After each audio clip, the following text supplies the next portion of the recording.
উলিয়াম এতিয়া দেই পনীৰ হৈছে নে নাই। পনীৰ ৰেডি। এয়া পনীৰ ৰেডি হৈ গ'ল। ঘৰত যে ৰাতি থৈ দিছিলোঁ এয়া এতিয়া আমি এবাৰ কাটি পেলাই চাম। পিয়ৰ হ'লে মানে অকণমান দেখিবলৈ বেয়া হয়।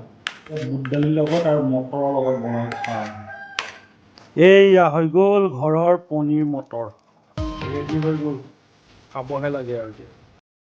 নমস্কাৰ বান্ধৱী, নতুন এটা ভিডিঅ'লৈ স্বাগতম জনাইছোঁ। আপোনালোকে ভাবিছে এয়া গাখীৰ হয় নে কি হয় নে দৈ হয়, কিন্তু দৈও নহয়, গাখীৰ হৈ আছিলে, কিন্তু গাখীৰটো আমি ফটাই ল'লোঁ মানে নেমু দি পেলাই গাখীৰটো ফটাই ল'লোঁ। আৰু তাৰপাছত আজি ঘৰতে মানে পনীৰ হ'ব। পনীৰ আগৰখিনি নেদেখুৱালোঁ আৰু গাখীৰটো প্ৰথমে গৰম কৰি ল'লোঁ।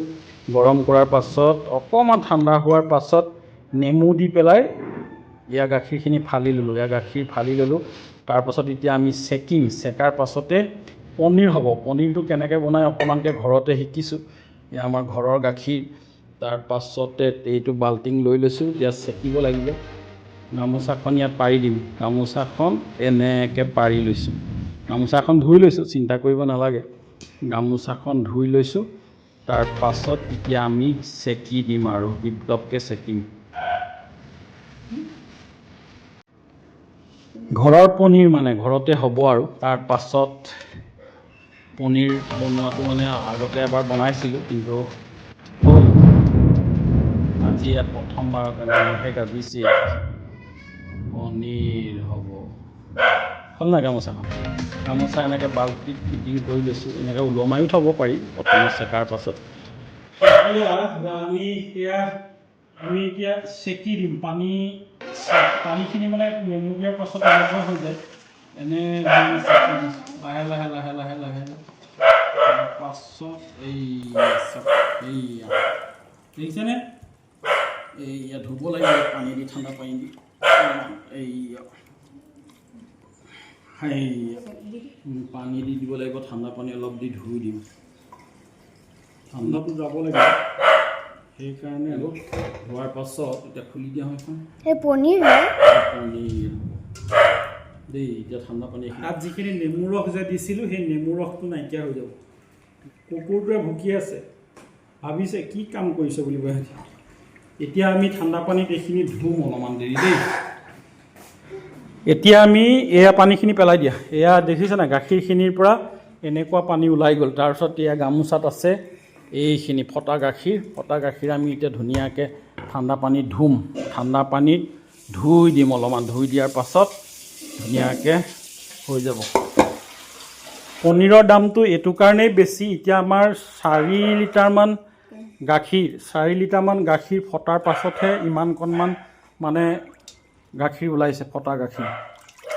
সেইটো কাৰণে পনীৰৰ দাম প্ৰায় 600 টকামান হৈ যায়। এনেকৈ পানীত ডুবাই ইয়াত যিটো নেমু দিছিলোঁ, নেমুৰ মানে হেৰিটো গুচি যাব লাগিব।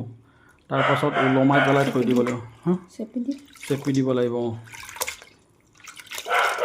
দেখুৱাই আছোঁ পাছত, শেষলৈকে চাই থাকক। ইয়াৰ পাছত ওলমাই থৈ দিয়ে, তেনেকৈ ৰসগোল্লাৰ হেৰিও বনায়, কিন্তু এইটো আমাৰ পনীৰ হৈ যাব।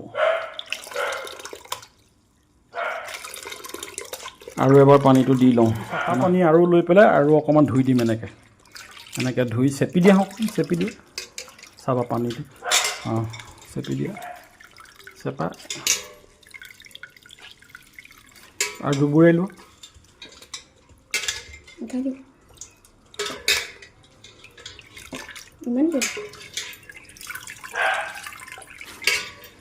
একেটা হেৰিতে চেপিবা, মানে সেইটো চেপ লৈ ল'ব আৰু।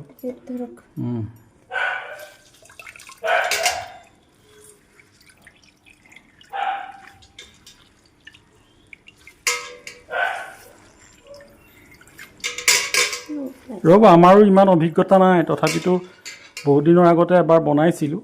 এতিয়া কেনেকুৱা হয় নাজানো আৰু। এবছৰ 2 বছৰবোৰত আৰু এবাৰ ধুই দিওঁ নি? নালাগে, ৰ'ব পাছত দেখুৱাই আছোঁ বাকীখিনি। গামোচাই এনেধৰণে ইয়াতে হেঁচা মাৰি ভৰাই পেলাই অলপ দেৰি মানে ফ্ৰিজত ভৰাই থৈ দিব লাগিব আৰু। ভৰাই দিলোঁ ফ্ৰিজতে, থাক অলপ দেৰি, কি হয় প্ৰমাণ চাম, তাৰপাছত দেখুৱাম। এইয়া পনীৰ হৈ গ'লনে নাই চাই লওঁ ৰ'ব, তাৰপিছত আপোনালোকক দেখুৱাই উলিয়াম এতিয়া দেই পনীৰ হৈছে নে নাই। পনীৰ ৰেডি। এয়া পনীৰ ৰেডি হৈ গ'ল, ঘৰত যে ৰাতি থৈ দিছিলোঁ। এয়া এতিয়া আমি এবাৰ কাটি পেলাই চাম।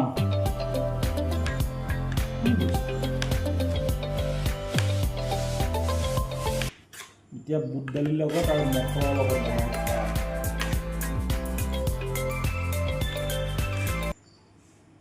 এইয়া হৈ গ'ল ঘৰৰ পনীৰ মটৰ ৰেডি হৈ গ'ল, খাবহে লাগে আৰু এতিয়া।